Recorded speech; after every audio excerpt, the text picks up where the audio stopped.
आपने अपने जीवन में कभी तलवार खरीदी है? क्या देखकर तलवार खरीदते हैं? उसकी मयान देखकर या उसकी धार देखकर? अरे मैं भी कैसा प्रश्न पूछ रहा हूं आपसे। ये आवश्यक थोड़ी कि आप कोई योद्धा या क्षत्रिय हो।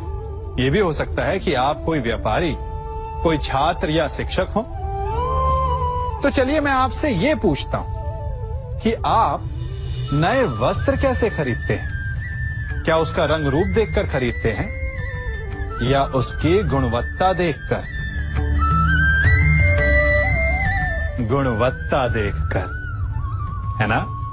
ठीक उसी प्रकार जब आप किसी मनुष्य से मिले तो उसके रंग रूप पर मत जाइए, उसका आचरण समझने की चेष्टा कीजिए, उसकी मेधा, उसकी प्रतिभा का मूल्यांकन करने का प्रयास कीजिए। आपका जीवन बहुत ही सरल हो जाएगा। एक चुप 100 को हराए, सुनी है ना? और इसीलिए कई बार हम जीवन में चुप रहते हैं, मौन रह जाते हैं, क्योंकि ये सत्य है कि एक मूर्ख के लिए मौन रहने से अधिक श्रेयस्कर उत्तर और कुछ भी नहीं हो सकता। परंतु क्या जीवन में सदैव मौन रहना, सदैव चुप रहना क्या उचित होता है? नहीं। जहां पाप का बल बढ़ रहा, जहां छल हो रहा, वहां मौन रहने से अधिक गंभीर अपराध और कुछ नहीं हो सकता। मौन रहकर कदाचित आप समस्या से बच जाएं, परंतु आप संसार को समस्याओं में उलझा देते हैं। इतिहास साक्षी है कि पापियों के उद्दंडता ने संसार को इतनी हानि नहीं पहुंचाई जितना कि सज्जनों के मौन ने पहुंचाई। यदि कोई मूर्ख बोल रहा है तो मौन रहना उचित है, परंतु यदि कहीं अपराध हो रहा है, छल हो रहा है, तो उठिए और विरोध कीजिए, क्योंकि आप भले ही ना से, परंतु आपकी आने वाली पीढ़ी इस पाप के दंड को अवश्य सहेगी। एक मृत पशु की खाल से बनी धोनकी इतने कठोर लोहे को भस्म कर सकती।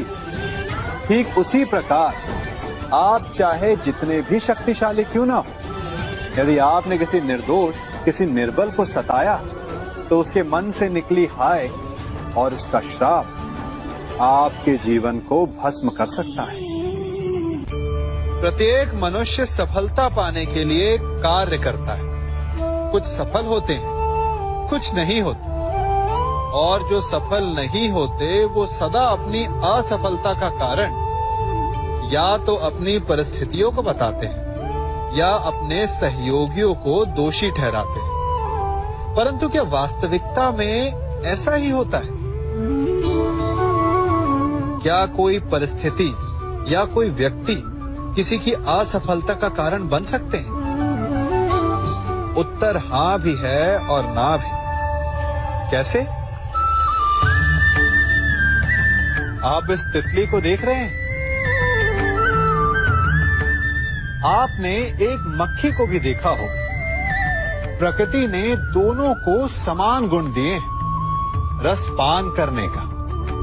एक तितली फूलों पर जाकर उसका रस लेती और इस अवस्था में नए फूल खिलने की व्यवस्था भी करती है। और मक्खी घाव पर बैठती है, घाव को सड़ाती है और रोग भी फैलाती है।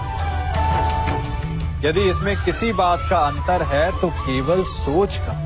यदि आप उचित मार्ग चुनेंगे तो आपको सफलता मिलेगी, आप में उत्साह बढ़ेगा, और यदि आप अनुचित मार्ग चुनेंगे तो आपको असफलता मिलेगी, निराशा मिलेगी। अब उचित मार्ग चुनना है या अनुचित मार्ग, ये निर्णय तो आप पर निर्भर करता है। धन हानि का हो या मान हानि का, आप भय को बुरा समझते हैं ना? भय हानिकारक हो सकता है, परंतु लाभदायक भी।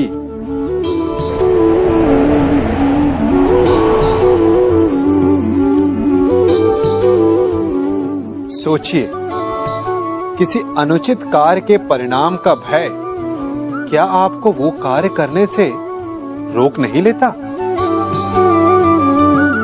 रोकता है, परंतु अनुचित कार्य हो जाने के पश्चात उसे संसार के समक्ष ना लाने देने का भय हमें एक के पश्चात दूसरी भूल करने पर विवश करता है।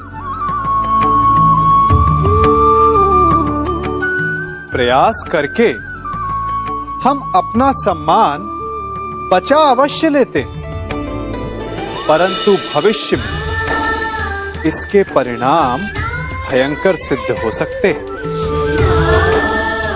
इसीलिए कोई भी कार्य करने से पूर्व उसके परिणाम को जानना जितना आवश्यक होता है, उतना ही आवश्यक होता है कोई भूल हो जाने के पश्चात उसे तुरंत स्वीकार कर लेना। अभिमान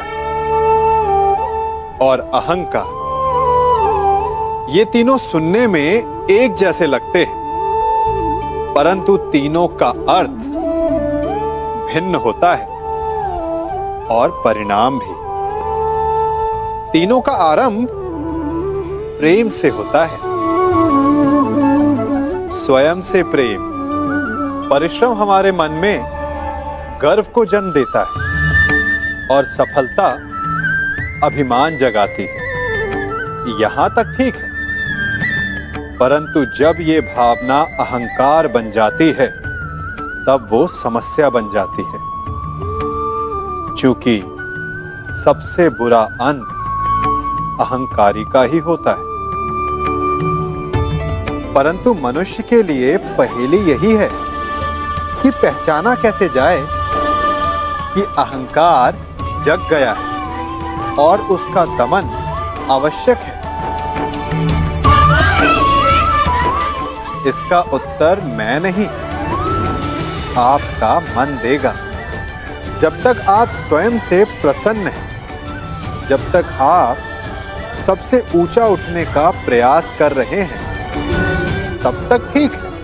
परंतु जब आपके मन में दूसरों को नीचा समझने का भाव आ जाए तो सावधान हो जाइए, क्योंकि यही अहंकार है जो वास्तव में आपको हीन कर रहा है। राधे राधे।